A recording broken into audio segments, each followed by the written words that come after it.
இன்றைக்கி நம்ம ரெயின்போ சேனலில் ரெஸ்டாரண்ட் மாதிரி மஷ்ரூம் கிரேவி எப்படி செய்வோம், மஷ்ரூம் கிரேவி எப்படி செய்வோம்னு பார்ப்போம்.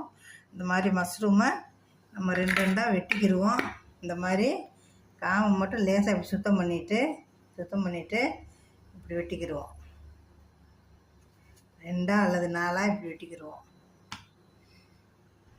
மஷ்ரூம் இந்த மாதிரி வெட்டிக்கிட்டு தண்ணியில் போட்டுருவோம். தண்ணியில் போட்டு இதை கொஞ்சம் மஞ்சள் போட்டு கழுவணும். இந்த மாதிரி மஞ்சள் போட்டு கழுவிட்டு வரோம். இந்த மாதிரி நல்லா கழுவிட்டு இந்த மாதிரி மஷ்ரூம் நல்லா கழுவிட்டு இதில் மேரினேட் பண்ணி வைப்போம்.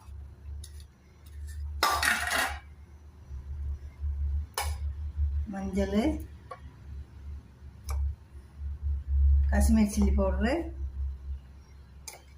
லேசாக உப்பு, இதெல்லாம் குழம்புக்காண்டி எடுத்தது.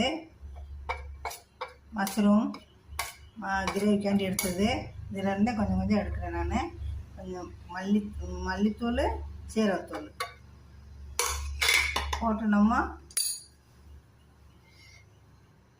கொஞ்சம் எண்ணெய் அல்ல பட்டர் போட்டு கொஞ்சம் இதை மேரினேட் பண்ணி வைப்போம்.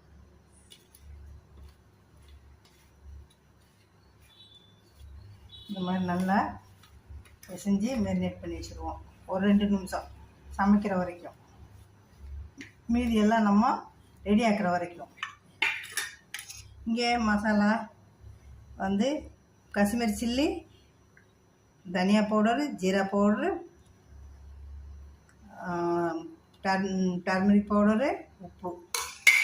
இங்கே வந்து தக்காளியை நம்ம அரைக்க போகிறோம். 2 தக்காளி வெட்டி வச்சுருக்கேன், அரைச்சி வைக்க போகிறேன். இது வந்து ஒரு 10 முந்திரி பருப்பு வந்து அரைச்சி பேஸ்ட் எடுக்க போகிறோம்.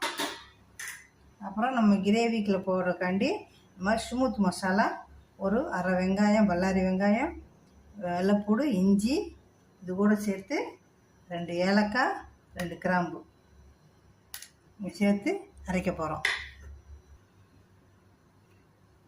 முந்திரி பருப்பு இப்போ இதே மிக்சியில் தக்காளி அரைச்சிட்டு வந்துடலாம். தக்காளி அரைச்சாச்சு. இப்போ வெள்ளைப்பூண்டு, இஞ்சி, ஏலக்காய், கிராம்பு, ஒரு அரை வெங்காயம் இது போய் அரைச்சிட்டு வர போகிறோம். இதுவும் அரைச்சாச்சு, எடுத்து வச்சுக்கிடுவோம். இப்போ வானொலி சூடாக இருக்குது, எண்ணெய் ஊற்றுவோம்.